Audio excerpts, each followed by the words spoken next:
Make sure to check out my Patreon if you want access to extra Titans content, including my draft guide with scouting reports and film cut-ups on over 100 players. Tennessee signed Austin Hooper to a one-year, $6 million contract on Friday, and I think Hooper, a mid-round tight end, Jeff Swaim, and Briley Moore is an okay tight end room. I've always said tight end is a position where you really just need to be adequate. The track record of teams investing a ton of money or draft capital into the tight end position is not great, so I'm good with Jon Robinson's approach of not overpaying and not guaranteeing a bunch of long-term money.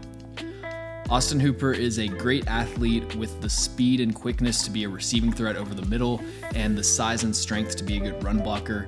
He's not an elite run blocker by any means, but he's a true wide tight end that can get the job done in that department. His speed and mobility make him effective blocking wide zone, which Tennessee runs a lot of, and he's also pretty good getting to his target point on split zone and power.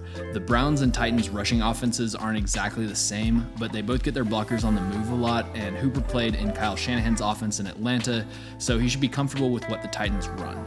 He has really good body control and mirror ability when he's blocking linebackers at the second level, but he could do a better job finishing blocks. He also doesn't play with great pad level, so he doesn't generate as much force as he probably could.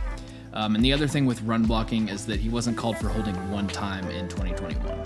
He's also pretty solid in pass protection for a tight end. There were a few plays against the Vikings where he was taking legitimate pass sets and locking down Danielle Hunter. So overall, I was impressed with Austin Hooper as a blocker, and he's someone that should be a part of every personnel package for the Titans. His receiving production in Cleveland was a lot lower than it was in Atlanta.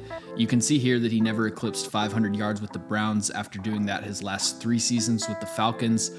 But if you've watched this channel, you know that I don't really care about volume stats, especially with tight ends. So much of their production is dependent on usage and role within the offense. If we look at yards per route run, there wasn't really a significant drop-off from Atlanta to Cleveland.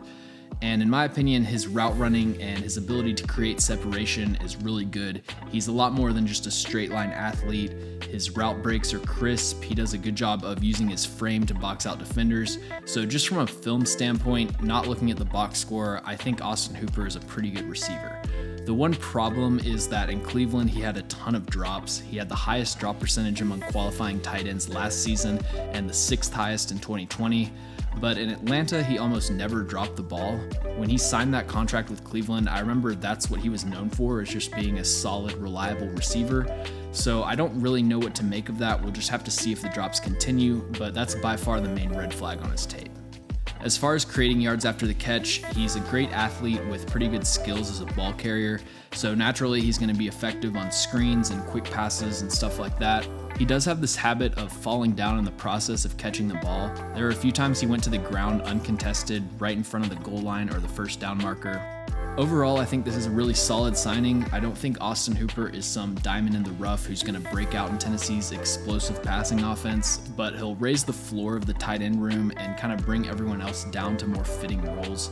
If Tennessee drafts a tight end, they're not going to be expected to be tight end 1 from the jump, and Jeff Swaim can be the 2nd or 3rd tight end, which is more appropriate.